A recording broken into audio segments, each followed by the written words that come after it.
Hello दोस्तों, तो कैसे हैं आप लोग। उम्मीद करते हैं अच्छे होंगे और आपकी पढ़ाई भी अच्छी चल रही है। आज हम लोग प्रैक्टिस सेट नंबर 3 को करने जा रहे हैं। इसमें भी टॉप जीके जीएस के टॉप 50 क्वेश्चन को कवर करेंगे। ये ट्यूटोरियल का प्रैक्टिस सेट नंबर 3 को कंप्लीट करने वाले हैं। इससे पहले ऑलरेडी 1 और 2 कंप्लीट हो चुका है, जिसका प्लेलिस्ट आपको चैनल पे देखने को मिल जाएगा। तो वहाँ से जाकर आप पिछले 2 क्लास के वीडियो देख सकते हैं। अगर आप लोग चैनल पे नए हो तो चैनल को सब्सक्राइब कर लें और वीडियो को एक लाइक कर दें। चलिए चलते हैं हम लोग अपने पहले प्रश्न की ओर।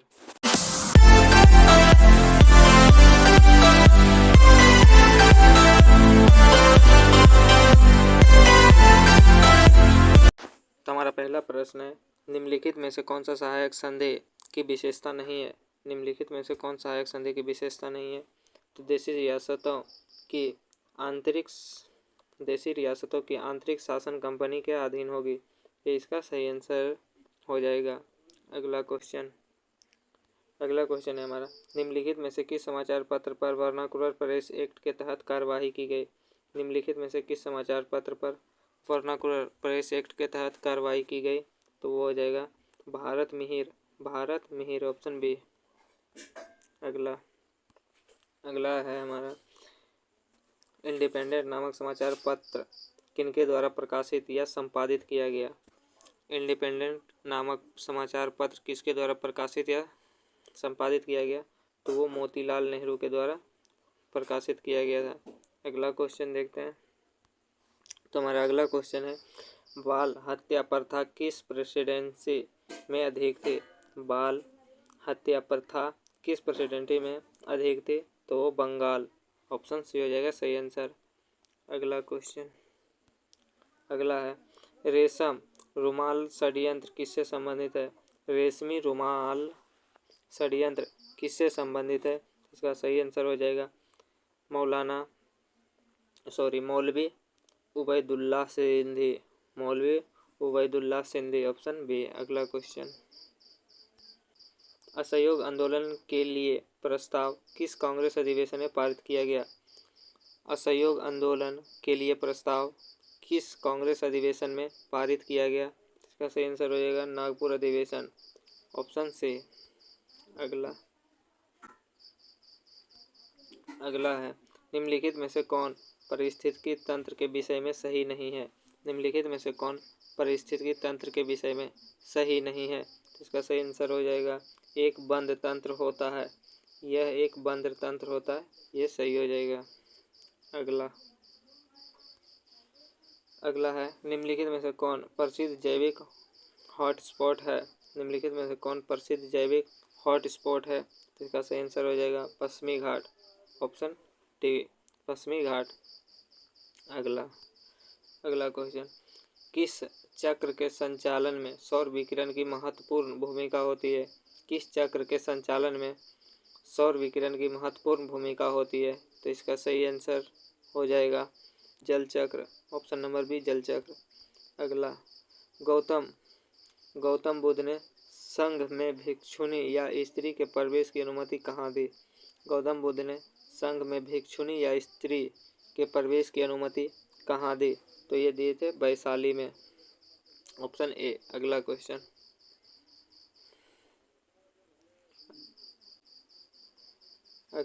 है हमारा, भारत के किस क्षेत्र में सर्वाधिक दैनिक तापांतर पाया जाता है। भारत के किस क्षेत्र में सर्वाधिक दैनिक तापांतर पाया जाता है। तो ये पाया जाता है मरुस्थलीय क्षेत्र में, ऑप्शन सी, मरुस्थलीय क्षेत्र में। अगला, 3 जनवरी को उपसौर की घटना होती है। 3 जनवरी को उपसौर की घटना होती है क्योंकि इस दिन पृथ्वी सूर्य की सबसे न्यूनतम दूरी पर होती है। क्योंकि इस दिन पृथ्वी सूर्य की दूरी की सबसे न्यूनतम दूरी पर होती है, ऑप्शन सी। अगला, कौन सी भूकंप तरंग सबसे अधिक विनाशकारी होती है। कौन सी भूकंप तरंग सबसे अधिक विनाशकारी होती है। तो ये एल तरंग होती है सबसे विनाशकारी। अगला है, निम्नलिखित में से कौन सुमेलित है। निम्नलिखित में से कौन सुमेलित है। तो रेड क्लिप दिया हुआ है भारत चीन, ये गलत है। रेड क्लिप भारत पाकिस्तान के बीच है। डुरंट रेखा, ये भी गलत है। डुरंट रेखा अफगानिस्तान और पाकिस्तान के बीच है। मेनीनॉट रेखा फ्रांस और जर्मनी के बीच। ये सही है, ऑप्शन सी हो जाएगा सही। अगला, निम्नलिखित में से कौन पर्वत श्रृंखला सबसे लंबी है? निम्नलिखित में से कौन पर्वत श्रृंखला सबसे लंबी है? तो इसका सही आंसर हो जाएगा ऑप्शन नंबर D4, एंडीज सबसे लंबी पर्वत श्रृंखला है एंडीज। अगला क्वेश्चन, अगला है, किस अधिनियम द्वारा केंद्रीय बजट को राज्य बजट से अलग कर दिया गया? किस अधिनियम के द्वारा केंद्रीय बजट को राज्य बजट से अलग कर दिया गया? तो ये अधिनियम कौन सा था? भारत शासन अधिनियम 1919, ऑप्शन बी भारत शासन अधिनियम 1919। अगला, निम्नलिखित में से किस योजना के आधार पर संविधान सभा का गठन हुआ? निम्नलिखित में से किस योजना के आधार पर संविधान सभा का गठन हुआ? तो वह कैबिनेट मिशन योजना के तहत, ऑप्शन ए। अगला, अंतरिम सरकार के गठन की घोषणा कब की गई? अंतरिम सरकार के गठन की घोषणा कब की गई? तो ये क्या कहता है 24 अगस्त 1946 को, 24 अगस्त 1946। अगला है, निम्नलिखित में से कौन सा कथन सही है? निम्नलिखित में से कौन सा कथन सही है? तो इसका सही जो आंसर हो जाएगा वो हो जाएगा दोनों सही है। जब राज्य में राष्ट्रपति शासन लागू होता है तो संसद से संबंधित राज्य के लिए राज्य सूची पर कानून बनाने की शक्ति प्राप्त हो जाती है। राष्ट्रपति शासन के उपरांत भी संसद द्वारा बनाया गया कानून प्रभावी रहता है। ये दोनों कथन सही है।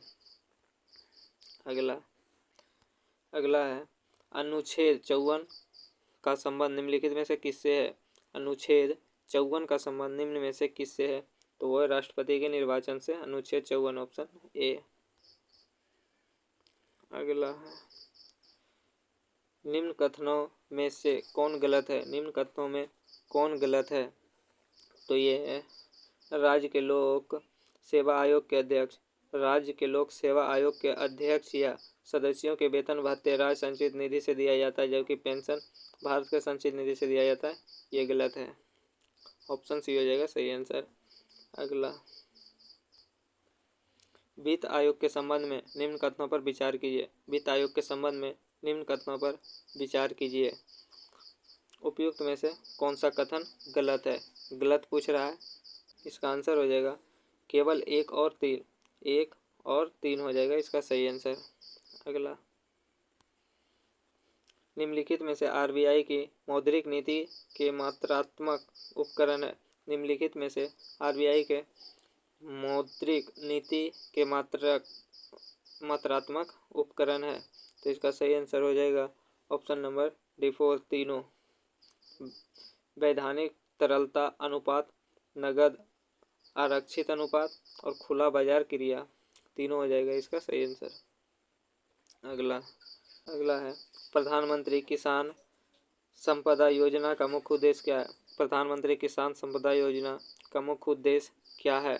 तो इसका मुख्य उद्देश्य है खाद्य प्रसंस्करण को बढ़ावा देना, ऑप्शन सी खाद्य प्रसंस्करण को बढ़ावा देना। अगला है, निम्नलिखित में से कौन सी समिति FRBM अधिनियम से संबंधित है? निम्नलिखित में से कौन सी समिति FRBM अधिनियम से संबंधित है? तो यह है NK सिंह समिति, ऑप्शन डी। अगला है, निम्नलिखित में से कौन सा संस्थान न्यूनतम समर्थन मूल्य MSP के बारे में भारत सरकार को सिफारिश करता है? निम्नलिखित में से कौन सा संस्थान न्यूनतम समर्थन मूल्य MSP के बारे में भारत सरकार को सिफारिश करता है? तो ये कौन सा संस्थान है? यह कृषि लागत एवं मूल्य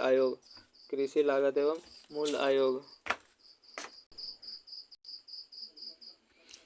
हमारा अगला प्रश्न है, शीताध्यक्ष का संबंध किससे? शीताध्यक्ष भूमि विभाग का अगला क्वेश्चन है। अगला है, कश्मीर को क्षेत्रीय इतिहास का सजीव वर्णन कहाँ मिलता है? कश्मीर के क्षेत्रीय इतिहास का सजीव वर्णन कहाँ मिलता है? तो वो राजतरंगिणी में मिलता है। अगला, सिजदा और पबोस प्रार्थनाओं की शुरुआत निम्न में से किसने की? सिजदा और पबोस प्रार्थनाओं की शुरुआत सर्वप्रथम किसने की थी? तो वो बलबन ने किया था। अगला, उत्वी कौन था? तो एक इतिहासकार था उत्वी। अगला, शेरशाह के मकबरा में शेरशाह के बारे में कौन सा कथन असत्य है? तो शेरशाह के बारे में ये कथन असत्य है। शेरशाह का मकबरा दिल्ली में है, ये गलत है। शेरशाह का मकबरा कहाँ था? तो ये सासाराम में था, सासाराम में था ये। अगला, किस प्रसिद्ध शासक के द्वारा अमुक्तमाल्यदा लिखी गई? किस प्रसिद्ध शासक के द्वारा अमुक्तमाल्यदा लिखी गई? तो ये कृष्णदेव राय के द्वारा लिखी गई है। अगला, दिल्ली सल्तनत के सभी सुल्तानों में सर्वाधिक समय तक शासन निम्न में से किसने किया? दिल्ली सल्तनत के सभी सुल्तानों में से सर्वाधिक समय तक किसने शासन किया? तो वो बहलोल लोदी ने सबसे अधिक समय तक शासन किया। अगला, निम्नलिखित में से कौन सा पदार्थ केंद्रक में सर्वाधिक मात्रा में पाया जाता है? निम्नलिखित में से कौन सा पदार्थ केंद्रक में सर्वाधिक मात्रा में पाया जाता है? तो वो प्रोटीन है। अगला है, प्रकाश संश्लेषण के प्रकाशिक अभिक्रिया क्लोरोप्लास्ट में कहाँ संपन्न होती है? प्रकाश संश्लेषण की प्रकाशिक अभिक्रिया क्लोरोप्लास्ट में कहाँ संपन्न होती है? तो वो ग्रेना में होती है। अगला है, हेलोफाइट होता है तो पौधे जो लवण वाली मिट्टी में उगते हैं उसे हेलोफाइट कहते हैं। अगला है, निम्नलिखित में से कौन सा टेस्ट एड्स के लिए किया जाता है? निम्नलिखित में से कौन सा टेस्ट एड्स के लिए किया जाता है? तो PCR, CD4 और एलिसा। 1, 3, 4, option D 1, 3, 4। अगला है, निम्न में से कौन सा रुधिर वर्ग के रुधिर प्लाज्मा में कोई एंटीबॉडी नहीं होता है? निम्नलिखित में से कौन सा रुधिर वर्ग के रुधिर प्लाज्मा में कोई एंटीबॉडी नहीं होता? तो वो AB में एंटीजन पाया जाता है। अगला है, ट्रिपल वैक्सीन DPT में कौन एक शामिल नहीं है? ट्रिपल वैक्सीन DPT में कौन एक शामिल नहीं है? तो वो पीलिया शामिल नहीं है। बाकी बात, D से डिप्थीरिया याद रखिए, P से रखिए पर्टसिस और T से टिटेनस। अगला, अल्फा कण का द्रव्यमान हीलियम के एक अणु के बराबर होता है, इसके आवेश किसके बराबर होता है? अल्फा कण का द्रव्यमान हीलियम के एक अणु के बराबर होता है, इसके आवेश किसके बराबर होता है? तो 2 प्रोटॉन के बराबर होता है। आगे, अगला, न्यूटन के किस गति के नियम से बल का व्यंजन प्राप्त होता है? न्यूटन के किस गति के नियम से बल का व्यंजन मिलता है? तो द्वितीय गति से बल का व्यंजन मिलता है। और बल का परिभाषा पूछे तो वो प्रथम नियम से मिलता है बल का परिभाषा। अगला है, सिलिकॉन, जर्मेनियम, कार्बन आदि पदार्थों की प्रतिरोधकता ताप बढ़ाने पर क्या होती है? सिलिकॉन, जर्मेनियम, कार्बन आदि पदार्थों की प्रतिरोधकता ताप बढ़ाने पर क्या होता है? तो वो बढ़ता है। अगला है, निम्न में से किस तत्व का सर्वाधिक समस्थानिक होता है? निम्न में से किस तत्व का सर्वाधिक समस्थानिक होता है? तो पोलोनियम का होता है, टोटल 27 समस्थानिक होता है। अगला है, हाइड्रोजन को जलाने से क्या बनता है? तो हाइड्रोजन को जलाने से पानी बनता है। अगला, ग्रेफीन होता है, ग्रेफीन क्या होता है? तो ग्रेफीन एक कार्बन का नैनो प्रतिरूप है, ग्रेफीन कार्बन का नैनो प्रतिरूप है। अगला देखते हैं,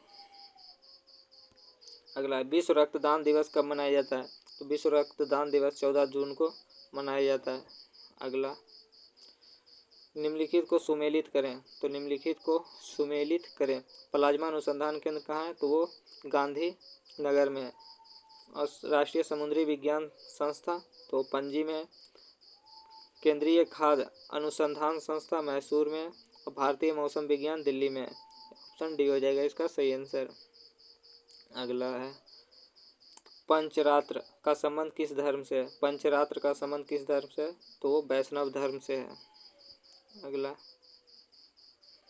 है, एकमात्र भारतीय जिसने रसायन के क्षेत्र में नोबेल पुरस्कार प्रदान किया गया, एकमात्र भारतीय जिसे रसायन के क्षेत्र में नोबेल पुरस्कार प्रदान किया गया तो वेंकटरमन राधाकृष्ण है, वेंकटरमन राधाकृष्ण।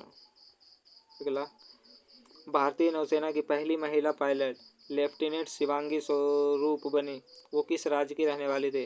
भारतीय नौसेना की पहली महिला पायलट लेफ्टिनेंट शिवांगी स्वरूप बनी, वो किस राज्य की रहने वाली? तो वो बिहार की रहने वाले थे। हमारा सेशन यहीं ख़त्म होता है। ये थे हमारे टॉप 50 क्वेश्चन और ये प्रैक्टिस सेट 3 कंप्लीट हो चुका है। देख लेते हैं कुछ इम्पोर्टेंट पॉइंट को। तो इसका स्मरणीय था ऋग्वेद। ऋग्वेद ये सबसे प्राचीन वेद था। इसको पढ़ने वाले को होत्री कहा जाता है।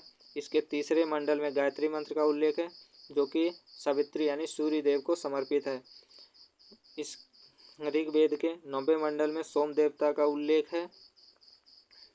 और इस वेद के 10वें मंडल में, ऋग्वेद के 10वें मंडल में 4 वर्ण का उल्लेख है, जिसमें ब्राह्मण, क्षत्रिय, वैश्य और शूद्र का उल्लेख किया गया है। इस वेद में इंद्र के लिए 250 शब्द और अग्नि के लिए 200 शब्द, 200 ऋचाओं का प्रयोग किया गया है। ऋग्वेद में गोत्र शब्द का सर्वप्रथम उल्लेख देखने को मिलता है और ऋग्वेद में गाय के लिए अघन्या शब्द का प्रयोग किया गया है। अगला है आयुर्वेद। आयुर्वेद की ऋचाओं को पढ़ने वाले को अर्धायु कहा जाता है। यज्ञ के नियम एवं विधि विधानों का संकलन आयुर्वेद में सर्वप्रथम मिला था और इसी वेद में बलिदान का विधि का भी उल्लेख किया गया है। आयुर्वेद गद्य और पद्य दोनों में है। अगला है सामवेद। इसकी ऋचाओं के पढ़ने वाले को उदात्री कहते हैं। सामवेद की ऋचाओं को पढ़ने वाले को क्या कहते हैं? उदात्री। और इस वेद को भारतीय संगीत का जनक कहा जाता है। अगला है अथर्ववेद। अथर्ववेद में सर्वप्रथम औषधि का उल्लेख किस वेद में मिलता है? तो अथर्ववेद में। और इसी वेद में सभा और समिति को प्रजापति की 2 पुत्रियां कहा गया है। वेद की संख्या कितनी है? तो 4 है। वेदांग की संख्या 6, पुराण की संख्या 18 और उपनिषद की संख्या 108 है। तो ये रहा कुछ हमारे इम्पोर्टेंट पॉइंट और आज का सेशन हमारा यहीं पे समाप्त होता है। अगर आप लोग को वीडियो अच्छा लगा हो तो वीडियो को एक लाइक कर दीजिएगा और चैनल को सब्सक्राइब कर लीजिएगा, क्योंकि इसी चैनल पर अगला पार्ट आपको देखने को मिलेगा। इसलिए चैनल को सब्सक्राइब कर लीजिएगा ताकि आपको नोटिफिकेशन मिल सके। और अगर आपको इसका PDF चाहिए तो आप टेलीग्राम पर जाकर इसका PDF देख सकते हैं। टेलीग्राम का लिंक आपको डिस्क्रिप्शन में मिल जाएगा, वहाँ से आप चैनल को ज्वाइन कर लीजिएगा। फिर मिलते हैं नेक्स्ट वीडियो में, तब तक के लिए जय हिंद।